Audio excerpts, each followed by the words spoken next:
What's up, guys? So, in part one, I talked about how the Mexica, who we call the Aztecs, they called themselves the Mexica, which is where Mexico gets its name, say that they're from the now mythical city of Aztlan in the north. Nobody's ever found it, that's why it's now mythical. It was an island city, had a big pyramid out in the middle of it, and across the water from that was the crooked top mountain Coatepec, and in the mountain was the cave of their ancestors, how they put it. The Mexica were one of seven Nahuatl speaking tribes that all hailed from the place of the seven caves. And this origin story coincides with the Hopi Indians in Arizona, who say that they were led underground by the ant people, taken care of, and survived the end of the Second World Age by ice. They say the first one was consumed by fire. And that goes along with Zoroastrianism, that say that they took to the underground to survive the Great Frost. The Inca, thousands of miles south in Peru, say that Manco Capac and his siblings emerged from a cave after, I believe, a great flood, is what they say. But the Mexica Aztecs had to leave their homeland, they say, at the behest of their war god Huitzilopochtli. We'll get into their mythology because I think it tells the story. To this day, nobody knows where Aztlan was.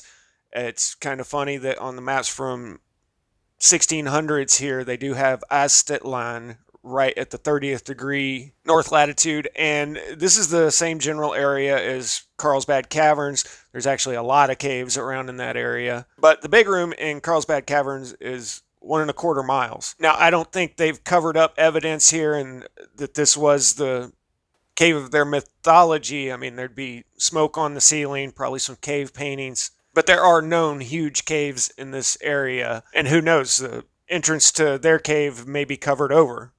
But once they left their homeland, they wandered the northern Mexico desert for, I believe, about 50 years, led by the insane whims of their god Huitzilopochtli, or at least the priests of that god. If you watched the last video, you know why I'm saying insane here. Prior to the Aztecs coming to this area, the Toltecs had lived here. Most recently, official dating says, I think, 500 to 900 AD, and nobody knows what happened to them. They guess that it was due to the Chichimeca, the barbarians, attacking them, which is really conveniently like the Visigoths making the Romans disappear. But I suspect the Earth cycles had something to do with it. One thing's for sure, modern LiDAR shows that civilizations have come and gone in the area for a long time. But the Mexica were the last of seven Nahuatl tribes to come down to this area, and basically all of the land was accounted for already. One of the Mexica had a vision telling him that when you find the land with the eagle with a snake in its mouth on a cactus, that's where you should settle. This is where they get their flag today. The bad thing is the eagle was out on a small island in the middle of Lake Texcoco. But conveniently enough, nobody had settled there. So they literally just started filling in the land. We can discuss this more later. I'll get onto the juicy bits for the impatient. But they filled in and made this big, huge city. And in 1978, they were digging cable in the center of Mexico City. And they found this big, huge, 11-foot long stone disc that had their moon goddess, Coyoshacque, carved into it. We know from the Aztec codices that were made within a generation after the Spanish arrived that this stone disc used to sit at the base of the Templo Mayor, a big, huge pyramid. Nobody had any idea this was here in 1978, which is just astounding to me. By 1670, 100 years or so after the Spanish arrived, this is what the city looked like. I know it says Nova Mexico, New Mexico on the top there. They're not talking about the state, is because Mexico City had to be rebuilt. This book from the 1600s says it was destroyed. And in the 1600s, this was the richest city in the world. The Venice of the Americas. But we'll go at this chronologically and start with what happened to Aztlan. Well, let's look at their mythology of the moon goddess Coyoshacque, and this is a painted version of that big, huge stone found under Mexico City. And if it looks like the body parts are the wrong way, it's because they are. That's the way they depict her. She was attacked by Huitzilopochtli, the war god. Coyolxauhqui means roughly bells on her cheeks. And when you look at the moon, you see she's got bells on her face, on her cheeks. And speaking of bells, even still in the 1600s, the Mexica were renowned as the best goldsmiths in the world. Just like any other mythology, there's some different versions out there, but let's just look at the big picture of what's being portrayed here. A rebellious Coyolxauhqui led her 400 brothers, the Huitznawa, who represented the stars of the southern sky, in a bid to kill her mother, the goddess Quetzalcoatl. Not too sure on that pronunciation, but she is the earth goddess. Now, the pretext for this attack had been the news that Quetzalcoatl, I'm going with that one, had become pregnant in a somewhat bizarre and dishonorable manner. Earth Mother was performing her duties one day as a cleaner at the shrine on top of the sacred mountain Coatepec.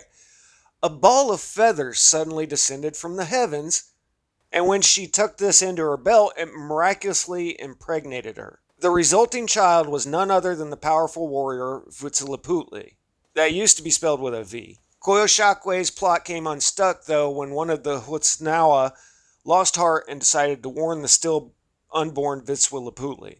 Rising to his mother's defense, the god sprang from the room fully grown and fully armed as an invincible warrior. Here's a drawing from the 1600s of Huitzilopochtli, the war god. And they used to carry this idol in what they described as an ark. You can kind of see the handles coming out there while they were wandering the desert for 50 years after leaving Aztlan. When they'd settle down somewhere, they'd erect this big, huge tent in the center of their camp. Okay, let's break this down. So the Earth Mother was doing her duties, cleaning Mountain Coatepec, and a ball of feathers fell from the heavens. Now, what could that possibly be? I mean, here they've even got it drawn as perfect feathers. And this isn't even Aztec, it's from an old European book. Earth Mother tucked this ball of feathers into her belt and it impregnated her. And then the god of war emerged, fully grown, ready to go. So this comet came down, struck somewhere, and it caused wars to break out. It probably changed weather patterns, caused earthquakes, I can imagine a lot of things. But to me, this is just as clear and straightforward as it gets. But academia is just completely tone deaf, singing a different song.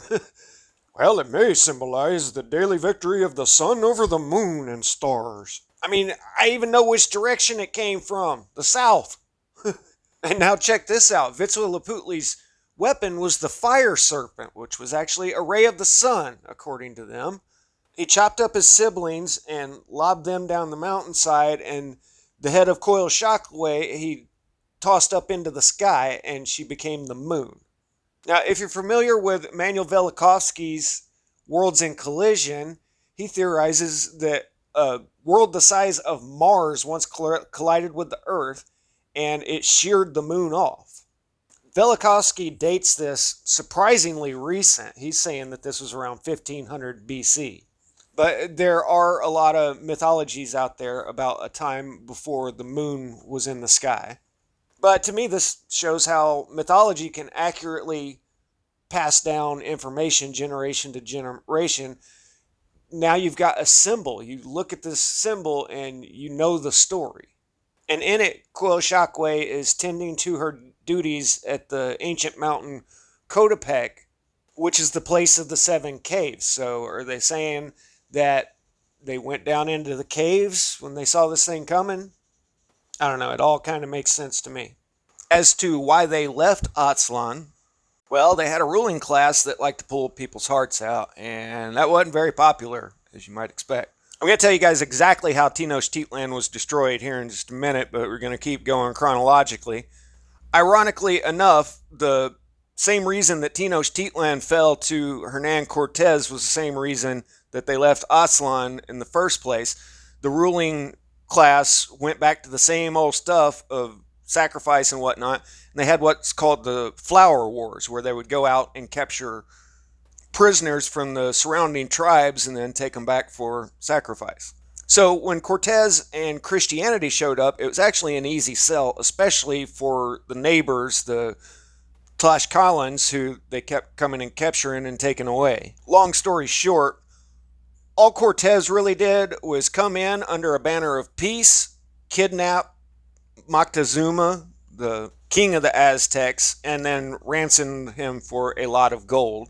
And after they paid the ransom, he gave the body back. He was a real stand-up guy. But by this time, Moctezuma had lost all the respect of the Aztecs for bending over backwards for this guy, and he never would have been able to do any of this without allying with the thousands of Tlaxcalans who already didn't like the Aztecs. Now, look over in the hidden corner of this mural in an old hospital church down there, and they show a big comet up in the sky and an explosion on the ground there. And a two-headed child, which I still don't quite understand. Maybe it's representing that the Aztecs could have gone two different directions, something like that. Now, this could have been from their ancient history, but it could also very well, I mean, if you look at what's there, you could say that this happened and then this happened in chronological order. And I've long theorized, what if all of America was already in a weakened state due to an event that had happened before any of the Europeans showed up? So populations were reduced and they're just in a weakened state. Not going to go into it right now. But here's what happened to Tenochtitlan according to this book from 1671.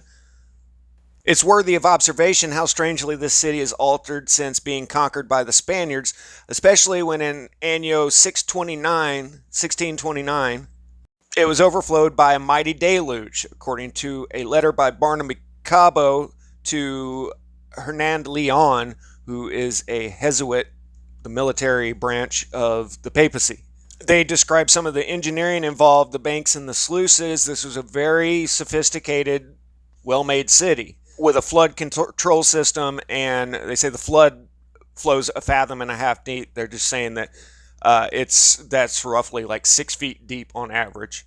Then the Viceroy Velasco got involved in what they were doing, and the manner in which to let the water out, they couldn't agree on. Most of them were the opinion to dig channels. Others wanted to do a underground gutter. They do talk in here about brick-made underground, what we'd call sewer systems. A bunch of laborers died while digging one of these. Then the Frenchman Henry Martin said, well, just deepen this river over here. The Jesuits didn't like that plan, but they did it anyway until a new viceroy came and judged the charge to be unnecessary. Nay, commanded the ditches to be broken down, which stopped the water along the silver mines of Pachuca, that he might see exactly how much it would overflow Mexico. Year after year, the water rose higher until 1629. A mighty rain falling swelled the laguna in such a manner that it overwhelmed all Mexico, washed down the houses, all merchandises which could not endure the water were spoiled, and had they not had innumerable boats to help them, thousands of people might have perished in this deluge. But at last, Henry Martin restored again the aforementioned channel to its former perfection and brought the flood, which fell down within the banks of the river again. Again, the Frenchman Henry Martin was the one that got the flood under control, which is why there's a statue nowadays of Enrico Martinez, who gets all the credit. So it sounds to me like the city was intentionally flooded so they could build back better. And for a period of time, things were really good there. I'll give you an example here in a second. As far as the big, huge pyramid in the center of the city, this was a symbol of the old power structure, and I would say that not only the papacy wanted rid of it, but the people that lived under this rule wanted rid of it as well. These pyramids are made of probably 95% rubble, just fill material on the inside, and then cased out with actual nice faced blocks, which the priests were more than happy to find a new home for and start construction in 1573 on this cathedral. Getting rid of old buildings to make way for the new is a practice used all the way up till, Mussolini in World War II. But I want to end by reading you a little bit about what life was like in Mexico City for the next 100 years. So like I've said, this was known as one of the richest places, the richest place in the world. This is from the mid 1600s, published 1671.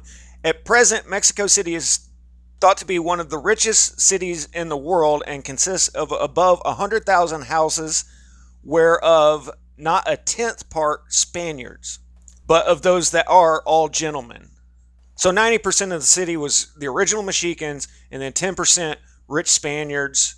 Genetically speaking, this is where you get your modern day Mexicans. It is not unusual to see a hatband or roll of diamonds in some ordinary gentleman's hat, and of pearls among the common citizens and tradesmen.